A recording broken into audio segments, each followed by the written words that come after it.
Hello दोस्तों, स्वागत है आपका स्टॉक मार्केट की एक और नई वीडियो में। दोस्तों, बजाज एक बहुत ही ट्रस्टेड ब्रांड है। अगर हम बात करते हैं भारत में, इसके बहुत सारे प्रोडक्ट हैं जो बहुत ज्यादा ट्रस्टेड माने जाते हैं। साथ ही आपकी बजाज फाइनेंस जो है वो आपका फाइनेंशियल सेक्टर में भी घुसी हुई है। तो इसके रिगार्डिंग एक बहुत बड़ी न्यूज निकल के आ रही है, और न्यूज ये है कि इसकी एक आर्म है, यानी कि बजाज फाइनेंस की एक जो सब्सिडरी कंपनी है, उसका आईपीओ आने वाला है, जो कि 7,000 करोड़ का आईपीओ रहने वाला है। तो हम इसी के बारे में आज की वीडियो में बात करेंगे और डिस्कस करेंगे कि इसमें हमें इन्वेस्टमेंट करने पर क्या कह रहे हैं मार्केट एक्सपर्ट, और इसको लेकर के पूरी तरीके से एनालाइज करेंगे कि इसमें आईपीओ में इन्वेस्ट करने पर हमें कितना ज्यादा प्रॉफिट देखने को मिल सकता है। तो हम इसी के बारे में इस वीडियो में बात करेंगे, क्योंकि हम जानते हैं कि बजाज जो है वो पूरा ट्रस्टेड ब्रांड है भारत का। और बजाज जैसे ट्रस्टेड ब्रांड में चाहे टाटा हो गया, बजाज हो गया, या फिर हम अंबानी की किसी कंपनी की बात कर लें, तो इन सब में इन्वेस्टमेंट करना हमारे लिए बहुत अच्छा खासा ऑप्शन होता है, क्योंकि बहुत ज्यादा सेफ होता है। तो आज की इस वीडियो में हम इसी के बारे में बात करेंगे, इसकी जो सब्सिडरी है वो कौन सी है, और इसका जो 7,000 का आईपीओ है, इसमें हमें इन्वेस्टमेंट करने पर कितना ज्यादा रिटर्न मिल सकता है। ठीक है, तो चलिए दोस्तों वीडियो शुरू करते हैं। लेकिन दोस्तों, वीडियो शुरू करने से पहले हम एक नजर डाल लेते हैं मार्केट पे, क्योंकि हमने देखा कि जैसे ही आपका रिजल्ट आया, ये लोकसभा का 4 तारीख को रिजल्ट आया, और मार्केट पूरी तरीके से क्रैश कर गया, लगभग 2,000 पॉइंट डाउन चला गया। लेकिन फिर से मार्केट जहां पहुंचा था उससे ऊपर ये पहुंच चुका है। आप देख सकते हो, ये 3 तारीख को 23,307 पॉइंट पे था। ठीक है, और उसके बाद जो मिनिमम की बात करते हैं, तो 4 जून को देखो 12:30 बजे सबसे मिनिमम 21,300.65 पे पहुंच गया था। यानी कि आप देख सकते हो 23,307 से लगभग 21,000 पहुंच गया था, लगभग 2,000 का डाउन। और उसके बाद फिर से ये अपना जो है वो गेन कर लिया, और ये 23,290 रुपए तक पहुंच गया, 900 पॉइंट तक पहुंच गया। ठीक है, तो ये अपना मार्केट जो है गेन कर लिया। इसका वॉलेटिलिटी जो देखने को मिला एक दिन के अंदर, वो आप देख सकते हो कितना ज्यादा देखने को मिला, 2,000 पॉइंट एकदम डाउन। और इसी के दौरान जिसने भी शॉर्ट किया होगा 3 तारीख को, और लगभग 5 तारीख के आसपास खरीद लिया, वो बहुत ज्यादा प्रॉफिट में रहा। उसी तरीके से आपका जो है वो बीएसई सेंसेक्स भी परफॉर्म किया, क्योंकि ये जो है लोकसभा का ही इफेक्ट रहा। देखने को देखिए 3 तारीख को ये 76,599 पॉइंट पे था। उसके बाद जैसे ही 4 तारीख को रिजल्ट आना स्टार्ट हुआ, 12:30 बजे के आसपास ये 70,285, आप देख सकते हो 76,000 से गिर करके 70,000, लगभग 6,000 पॉइंट नीचे चला गया। लेकिन फिर अपना जो है वो कॉपअप कर लिया, 76,606 पॉइंट तक पहुंच गया ये। ठीक है, तो ये जो है 3 दिन के अंदर जिसने भी शॉर्ट किया होगा 3 तारीख को, और 5 तारीख के आसपास खरीद लिया होगा, बहुत ज्यादा जम करके इसमें 30 लाख करोड़ के आसपास जो है इसमें जो है पैसा निकाला गया मार्केट से, और उतना ही पैसा फिर वापस से डाल दिया गया, जिसकी वजह से मार्केट जो है वो अपर चला गया। ठीक है, तो ये रहा पूरा मार्केट का हाल। अब चलिए हम देखते हैं कि बजाज फाइनेंस जो है वो इसको लेकर के, और उसके बाद हम देखेंगे इसकी सब्सिडी कौन सी है। तो बजाज फाइनेंस की भी अगर हम 5 दिन की बात करते हैं, तो 5 दिन में इसमें उतना ज्यादा वॉलेटिलिटी नहीं देखने को मिला। ये जो है वो हल्का सा, अगर हम बात करते हैं 3 तारीख को 6,920 पॉइंट पे चल रहा था रुपए पे। और उसके बाद अगर डाउन की बात करते हैं, तो 4 बजे, ये 4 जून को जो है वो 12:30 पे 6,422 रुपए पे जाकर के रुका था। ठीक है, नीचे गिरा था, लेकिन उसके बाद फिर से ये अपर डायरेक्शन में गया।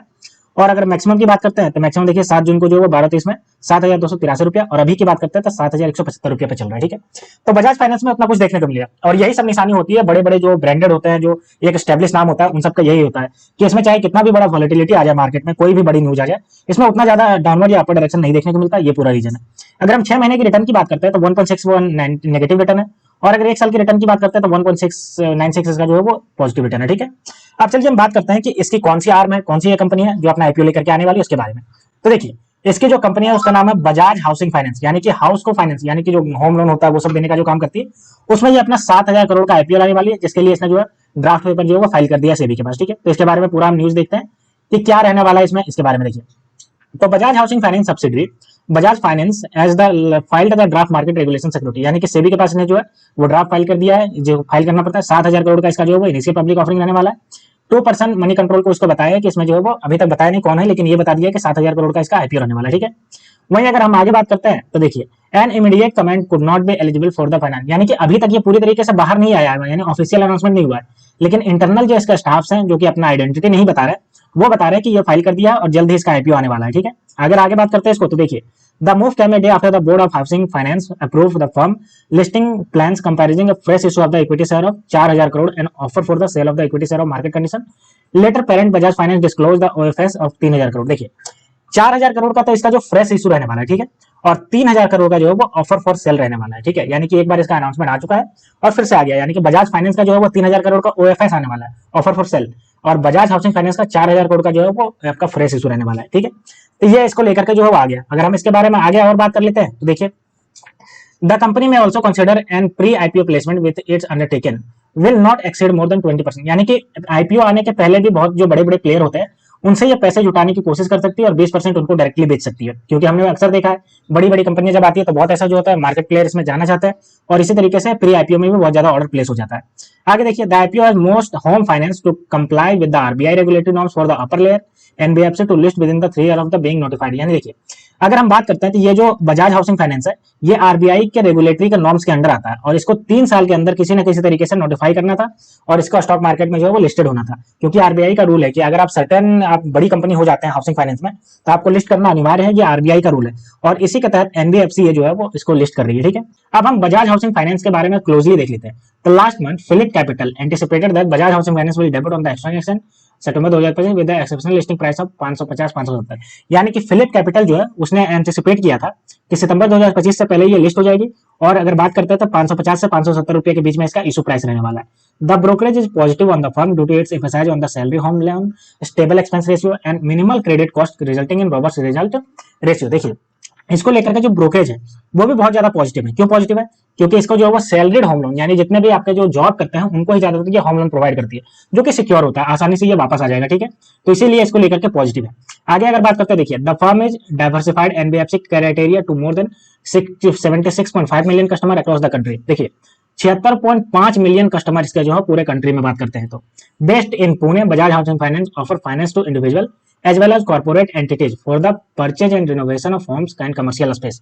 यानी कि आप जितने भी देखते हो कमर्शियल, चाहे दुकान हो गया या फिर या आपका बहुत सारे जो हो गए बड़े बड़े बिल्डिंग हो गए जहाँ पे ऑफिसेस चलती है, या फिर होम हो गया, हाउसेस हो गया, तो इन सबको ये जो है वो प्रोवाइड करती है, फाइनेंशियल सपोर्ट प्रोवाइड करती है ताकि इससे जो है वो खरीद सके और वापस से इसको लोन की तरह प्रोवाइड करती है। ठीक है, for the year ended March 31, 2024, Bajaj housing has assets under the management 91,370 crore का इसके पास एसेट्स अंडर मैनेजमेंट है और 32% से इसका जो है वो ग्रोथ करता जा रहा है। तो कितना ज्यादा आपका ये बहुत ज्यादा स्ट्रॉन्ग। अगर हम बात करते हैं डिस्पर्समेंट, तो 30.1% का डिस्पर्समेंट है जो 44,656 करोड़ का है। और अगर प्रॉफिट की बात करते हैं तो 1,731 करोड़ का इसका प्रॉफिट भी रहा अभी जो मार्च 31 में Q4 का रिजल्ट आया, जिसमें इतना इसका दिखाया। ठीक है, तो ओवरऑल अगर हम बात करते हैं तो ये आपकी प्रॉफिट मेकिंग एनबीएफसी है और साथ ही बजाज के नाम जुड़ा हुआ है इसके साथ, तो बहुत ज्यादा मोस्ट ट्रस्टेबल है इसके। ठीक है, तो ये पूरा इसका न्यूज रहा।